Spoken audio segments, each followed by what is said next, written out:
આયો લ્યો પાણી. આ વગેસ હજી આવ્યો નહીં. ચારનો વગેસની રાહ જોઈ છે. આવી ગયો પપ્પા. જય શ્રી કૃષ્ણ મમ્મી. જય શ્રી કૃષ્ણ પપ્પા. હા, જય શ્રી કૃષ્ણ. બહુ ગરમી હો હમણાં તો. ઉનાળાની બેટા ગરમી નો હોય તો કઈ ઠંડી ન હોય. સાચી વાત છે પપ્પા. એક વાત કેવી છે મારે. હા બસ. તમને અજીબ તો નહીં લાગે ને તો કહું. અજીબ તો બેટા એવી તો વળી શું વાત છે કે અજીબ છે નહીં લાગે. પપ્પા વાત કહેતા થોડોક ડર લાગે છે, પણ તમે મારા મા બાપ છો એટલે મેં કીધું આજે હું વાત શેર કરી દઉં. પપ્પા, હું એક છોકરીને પ્રેમ કરું છું અને એ છોકરી પણ મને પ્રેમ કરે છે. મેં વિચાર્યું છે કે હું એની સાથે લગ્ન કરી લઉં, તો મમ્મી પપ્પાની પરમિશન પહેલા લઈ લઉં. જો બેટા આમાં મમ્મી પપ્પાનું કાંઈ હાલે નહીં. આમાં એની આગળ એ વડીલ હોય, દાદા છે, મોટા બાપુ છે, એની પરમિશન નહીં લેવી પડે. નકરી અમારી પરમિશન હાલે નહીં. હા તો પપ્પા, હું બધાની પરમિશન લઈ લઈશ, પણ મા બાપને કહેવાની મારી તો ફરજ છે ને. કાલ સવારે તમને એવું ન થાય કે એ છોકરી સાથે હું ભાગીને વયો ગયો એટલે મેં તમારી રજા લીધી. છોકરી બેટા ગોજ્યા પણ આપણા ઘરની એને નામ રોશન થવું જોઈએ. પપ્પા, એની હું જવાબદારી લઈશ કે દીકરી છે ને આપણા ઘરનું પૂરી રીતે ધ્યાન રાખશે, ખાસ કરીને મમ્મી પપ્પાનું પહેલા. અને એનું કારણ છે કે તું જોઈ જા આપણા ઘરની આ ખાનદાન. હા પપ્પા. એને નીચું જોયા જેવું ન થાય. હા પપ્પા, મને વિશ્વાસ છે એવું ક્યારેય નહીં થાય. કાલ સવારે આપણી સમાજમાં વાતું ન થાવી દે બેટા, એટલું ધ્યાન રાખજે. હા પપ્પા, કઈ વાંધો નહીં.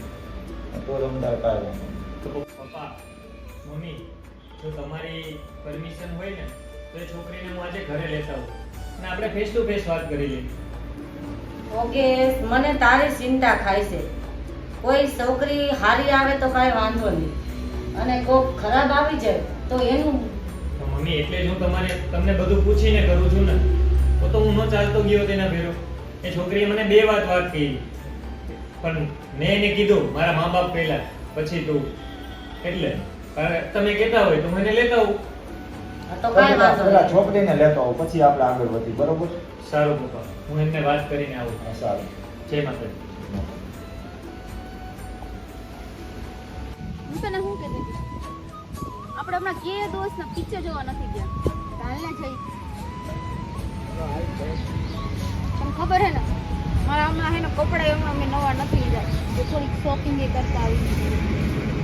શોપિંગ કરવા જવું છે. ચાલ સારું જઈએ. એ વાત સાચી, પણ મારે હે ને ઘરે પેલા બાનું કાઢવું છે. શું બાનું કાઢું છે? એ તો હું મારી રીતના કહી દે. તું તૈયારી કર તો હું હમણાં જાઉં. હો, હા ઓકે બાય. બાય.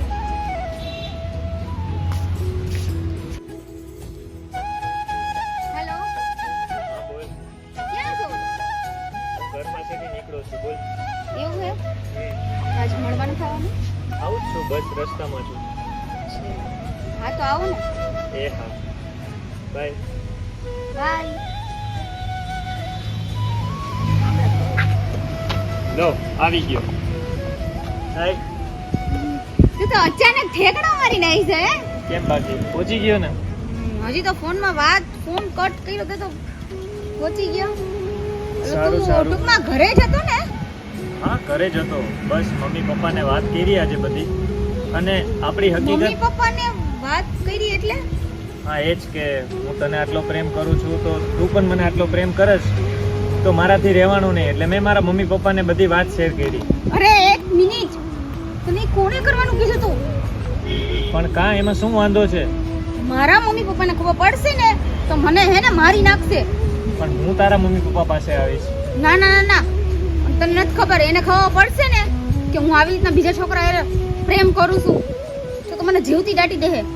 એ તો હું પણ જોઉં છું કે કોણ મારી સાથે રમત કરે છે અને કોણ પ્રેમ કરે છે. એટલે મેં બધું જોયું નજરની સામે, કે તારી પાસે કોણ બેઠું હતું, શું વાત કરતી હતી, બધું મારી નજરે જોયું છે. એટલે તું છે ને મારી પાસે ખોટી રમત તો ના જ કરતી. કોની સાથે વાત કરતી હતી? ઈ મારી પર્સનલ લાઈફ છે. તો હું શું છું? તું મને પ્રેમ કરસ, એટલે સમજો? personal મારા life? જીવ ઉપર હક નથી તારો. એટલે આવી રમત કરવાની? મેં તારી હારે કોઈ રમત નથી કરી. અત્યારે ફોન કરીને તે જ કીધું ને કે મને મળવા ક્યારે આવે છે, તો હું આ તારી પાસે ટાઈમ પાસ કરતો નથી, બરાબર? મેં તને પ્રેમ કર્યો છે એટલે કે હું તારી સાથે શાંતિથી લગ્ન જીવન જીવી શકું.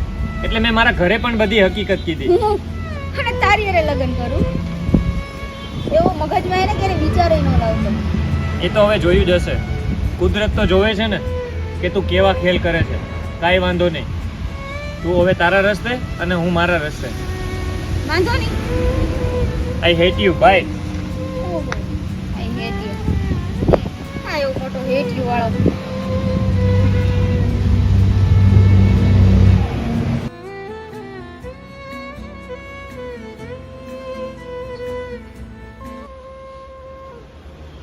છોકરો કહેતો હતો કે છોકરી લઈને આવવાનો છે, હજી આવ્યો નહીં.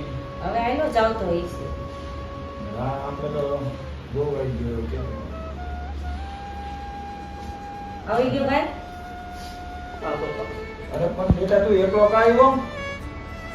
શું વાત કરું પપ્પા, તમારી અને મમ્મીની વાત એકદમ સાચી હતી. એ છોકરી નહોતી લાયક, અને એ તો મેં જ્યારે મને એના નજરે જોયું ને ત્યારે મને ખબર પડી કે એ છોકરી કોઈ બીજા સાથે અફેરમાં છે, અને એ આપણી ઘરની શું ખાનદાની રાખત. લગ્ન કરીને પણ બીજા સાથે અફેર કરેલી હતી, અને આજે મને એને કેવું કીધું ખબર છે? શું વાત કરું પપ્પા, એને એના મા બાપની નથી પડી તો મારા મા બાપની શું પડવાની? અરે યોગેશ, તને બેટા મેં પહેલા જ તને મેં કીધું તું. હા પપ્પા, વાત સાચી છે. હવે તો તમે જ્યાં નક્કી કરો ને ત્યાં હું લગ્ન કરીશ. બાકી આવું ક્યારે કામ હું હવે નહીં કરું. બસ તું ચિંતા કરીમાં વગે. ઈ તને પેલા જે ખબર પડી ગઈ ને હારું થયું, નકર પાછળથી તારે પસ્તાવનું રહે બેટા. ચૂપ થઈ જા બેટા, તારી આંખમાં છે ને જે આંસુ હું દેખી નથી શકતો બેટા. હા પપ્પા, ભૂલ થઈ ગઈ મારી. મેં તને કીધું તું બેટા કે આપણા લાયક દીકરી હોય ને ત્યાં જ તું જોજે, તારે ધ્યાન નાખવાની બેટા. હા પપ્પા, ધ્યાન રાખીશ હવે. સારું, જમવાની કેટલી વાર છે? હાલો તમે જાઓ. થઈ જ ગયું, ચાલો તૈયાર. આપણા દીકરાની વહુ હારી મેલી છે એટલે કાંઈ આપણે ઉપાધિ તો નથી. કાંઈ ઉપાધિ નથી. હવે ઓગેસ હજી આવ્યો નહીં, કેટલું કામ થઈ ગયું. એ 2 મહિના થઈ ગયા પણ હજી આવ્યા નહીં. આ હવે આવતો હોય છે. ફોન તો મેં ક્યારનો કરી દીધો છે કે હમણાં આવું મમ્મી, હમણાં આવું, હજી નો આવ્યા. હા સરે, આપણે હાવ ચિંતા ગઈ. હવે ઓગેસના મેરેજ થઈ ગયા, હવે કાંઈ ઉપાધિ છે નહીં. આવો. અને ઓગેશ આપને કહેતો હતો કે તમને હું જાત્રા કરાવીશ, પણ ઓગેશ આવે ત્યારે થાય સમજુ. હવે સારું, આપણે ઓગેસ જાત્રા કરાવું છે, આપણે બહુ સારા મળ્યા છે એટલે માથાકૂટ નથી, આપણે બહુ સારું છે. એ તો મારી મનોકામના પૂરી થઈ ગઈ. બહુ સારા મળ્યા ને, બહુ સારા. હવે ઓગેશ ને હવે વહુને બેયને જોઈ લઉં ને તય મને શાંતિ થાય. અને યોગેશ હજી આવ્યો નહીં, 2 મહિના થઈ ગયા હજી. હવે આયલા જ આવતા હશે. ક્યારનો ફોન આવે છે, હમણાં આવું મમ્મી, હમણાં આવું, પપ્પા. આવતા જ નથી. એ પપ્પા, હા બેટા, જો ઓગેશ આવ્યો. ખોલ ખોલ જલ્દી કર.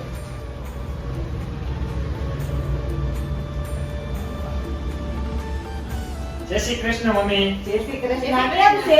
જય માતાજી પપ્પા. જય માતાજી, જય માતાજી. ઓહો, આજ તો સપનાની બફારી પહેરી. હવે તો બેટા પહેરવી જ પડે ને. હવે બહુ સારા એવા છે, નથી ખબર? હા, એ વાત સાચી. તો પછી આમ હાર અને કાંઈ વાંધો ન હોય ને હવે. આમ પણ પસંદગી કોની હતી? મારા મમ્મીની. એમાં કઈ ઘટે? એમાં કાંઈ ઉપાધિ નહીં. શું ચાલે પપ્પા? શાંતિ છે જો. બસ થોડુંક મોડું થઈ ગયું રસ્તામાં. હવે તો બસ બેટા એટલી તમન્ના છે કે તું ક્યાંક અમને જાત્રા કરવા લઈ જા ને, એટલી મનની તમન્ના છે. હા, કાંઈ વાંધો નહીં પપ્પા. ક્યાં જવું છે ખાલી મને કહો ને તમે. હવે તે સારું. પપ્પા, ટ્રાવેલિંગનો થાકોડો પણ એટલો છે, તો હવે થોડોક આરામ કરી લઈએ અને પછી શાંતિથી જમીને સૂઈ જઈએ. બાકી તમે કહેશો ને ફરવા જવાનું, તો તમે કહેશો ને ત્યાં હું મમ્મીને પપ્પાને બધાને લઈ જઈશ તમને. સારું, ધ્યાન રાખો તમારું. ચાલો, મારા માટે પથારી કરીને સૂઈ જઈએ પપ્પા.